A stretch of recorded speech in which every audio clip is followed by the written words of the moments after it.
Hello friends, A to Z சீரீஸில் B for puri potato masala அல்டிமேட்டாக ஃப்ளேவர்ஃபுல்லாக சூப்பராக இருக்கும். இந்த மாதிரி ஒன்ஸ் நீங்கள் ட்ரை பண்ணி பாருங்கள். கண்டிப்பாக சொல்கிறேன், இது ஒரு மஸ்ட் ட்ரை. கொஞ்சமாக எண்ணெய் விட்டுட்டு பட்டை லவங்கம் ஒரு பே லீஃப் ஆட் பண்ணிவிட்டு அது கூடவே கொஞ்சமாக ஜீரகம் ஆட் பண்ணி இது நல்லா புரிஞ்சதுக்கப்புறமா வெங்காயம் அண்ட் ஒரு பச்சை மிளகாய். ஸோ நான் வந்து தனி மிளகாய் தூளும் ஆட் பண்ணுவேன். அதனால் ஒரு பச்சை மிளகாய் எடுத்துக்கிட்டால் காரத்துக்கு ஏற்ப எடுத்துக்கோங்க. இப்போ இந்த வெங்காயம் வந்து நல்லா கண்ணாடி மாதிரி மாறினதுக்கப்புறமா இதில் வந்து கொஞ்சமாக இஞ்சி பூண்டு பேஸ்ட் ஆட் பண்ணிக்கலாம். ஸோ இந்த இஞ்சி பூண்டு பேஸ்ட்டுமே வந்து அந்த பச்சை வாசனை போகிற அளவுக்கு நல்லா வதக்கிட்டு அதுக்கப்புறமா கொஞ்சம் தக்காளி ஆட் பண்ணி இதையுமே நல்லா வதக்கிக்கலாம். இது கூட பார்த்திங்கன்னா அடுத்து கொஞ்சமாக மஞ்சத்தூள் அண்ட் தேவையான அளவுக்கு உப்பு சேர்த்து வதக்குனிங்கன்னா இன்னுமே சீக்கிரமாக வதங்கிடும். ஸோ இது நல்லா வதக்கிக்கலாம். நம்ம யூஸ்வலாக வந்து இந்த பூரி மசாலா எப்படி பண்ணுவோம், நார்மலாக வந்து அந்த உருளைக்கிழங்கு வெங்காயம் அண்ட் பச்சை மிளகாய் கடுகு உளுத்தம்பருப்பு கடலைப்பருப்பு மஞ்சத்தூள் இதெல்லாம் மட்டும்தானே சேர்த்து செய்வோம். இந்த மாதிரி கொஞ்சம் ஃப்ளேவர்ஃபுல்லாக ஆட் பண்ணி பாருங்கள், சூப்பராக இருக்கும். கண்டிப்பாக உங்கள் வீட்டில் இருக்க எல்லாருமே கேட்டு வாங்கி சாப்பிடுவாங்க, அந்த அளவுக்கு சூப்பராக இருக்கும். இப்போ கொஞ்சமாக வந்து கருவேப்பிலை ஆட் பண்ணிவிட்டு குட்டி குட்டியாக கட் பண்ணி வச்சுருந்தா கேரட் ஆட் பண்ணிக்கிட்டேன். ஸோ இந்த மாதிரி கேரட் ஆட் பண்ணுறதுனால உங்கள் வீட்டில் சின்ன பசங்க இருந்தால் அவங்க சாப்பிட்றதுக்குமே நல்லாயிருக்கும். கண்டிப்பாக இதை வேண்டான்னு சொல்ல மாட்டாங்க.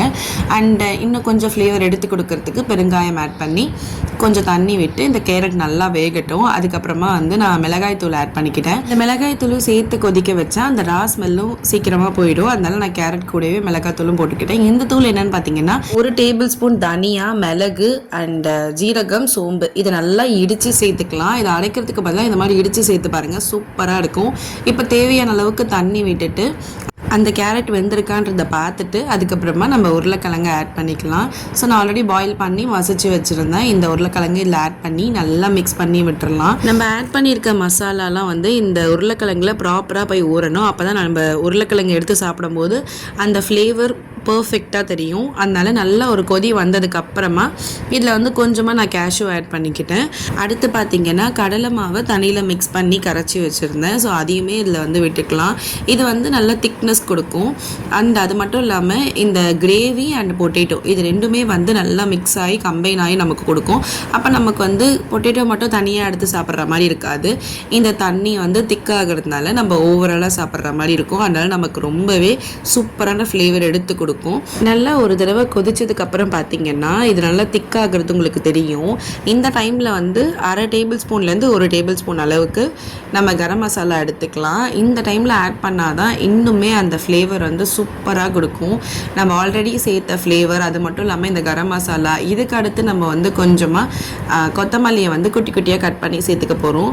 ஸோ இது எல்லாமே கம்பைன் ஆகி சூப்பரான ஒரு ஃப்ளேவர் எடுத்து கொடுக்கும். கண்டிப்பாக சொல்கிறேன், என்னோடய ஸ்டைலில் சொல்லணும்னா இது ஒரு மஸ்ட் ட்ரை. அந்த அளவுக்கு சூப்பராக இருக்கும். கேட்டு கேட்டு வாங்கி சாப்பிடுவாங்க, அவ்வளோ சூப்பராக இருக்கும். நீங்கள் வந்து இதை பூரிக்கு மட்டும் இல்லை, சப்பாத்தி தோசை இட்லி இந்த மாதிரி எதுக்கு வேணாலுமே சாப்பிட்லாம், அவ்வளோ சூப்பராக இருக்கும். இப்போ நம்ம வந்து பூரி செஞ்சு எடுத்துக்கலாம். இது வந்து ஆக்சுவலி வீட்லேயே செஞ்ச ப்ராடக்ட். ஸோ இதிலே வந்து இந்த மாதிரி ப்ரெஸ் பண்ணி எடுத்துக்கலாம்.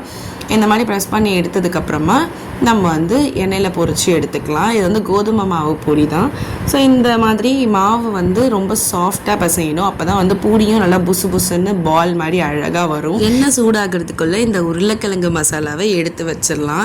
இது அவ்வளோ ஃப்ளேவர்ஃபுல்லாக வீடே கமகமான்னு இருக்குது. அந்தளவுக்கு சூப்பராக இருக்குங்க. நான் சும்மா சொல்ல, நீங்கள் ஒன்ஸ் ட்ரை பண்ணி பாருங்கள். கண்டிப்பாக நீங்கள் வந்து கமெண்ட் பண்ணுவீங்க சூப்பராக இருக்குன்னு. அந்தளவுக்கு சூப்பராக இருக்குது. இப்போ எண்ணெய் நல்லா சூடாகிடுச்சு. இந்த டைமில் நம்ம வந்து பூரி போட்டு பார்க்கலாம். எவ்வளோ அழகாக புசு புசுன்னு வந்திருக்கு பாருங்களேன். ஸோ பூரி மாவு பிசைறதுலேயும் இருக்குங்க. அது ப்ராப்பராக பிசைஞ்சால் நம்ம போட்ட செகண்டில் பூரி வந்து அழகாக இந்த மாதிரி பால் மாதிரி ஆகிடும். சம்டைம்ஸில் அதை தானாகவே திரும்பிடும். அந்தளவுக்கு பால் மாதிரி சூப்பராக ரெடி ஆகிடும். இப்போது இந்த பூரி கூட இந்த மசாலா சொல்லவே தேவையில்ல, அல்டிமேட்டாக இருக்கும். நீங்கள் ஒன்ஸ் ட்ரை பண்ணி பாருங்கள். A to Z சீரீஸில் லெட்டர் Pக்கான ரெசிபியை வந்து நான் இப்போ போட்டுட்டேன். அடுத்த லெட்டருக்கான ரெசிபி வந்து எனக்கு கமெண்ட் பண்ணுங்கள். கண்டிப்பாக எந்த ரெசிபி அதிகமாக கமெண்ட் பண்ணுறீங்களோ அதையே நான் வந்து ரெடி பண்ணி உங்களுக்கு போஸ்ட் பண்ணுறேன்.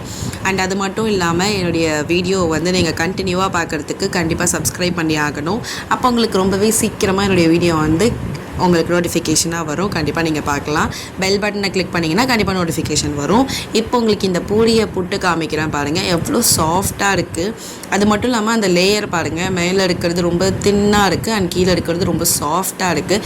இப்படி தாங்க இருக்கணும் பூரி என்னை பொறுத்த வரைக்கும். ஸோ சூப்பராக இருக்குது. இந்த பூரிக்கும் இந்த பொட்டேட்டோ மசாலாவுக்கும் அவ்வளோ சூப்பராக அல்டிமேட்டாக இருக்குது.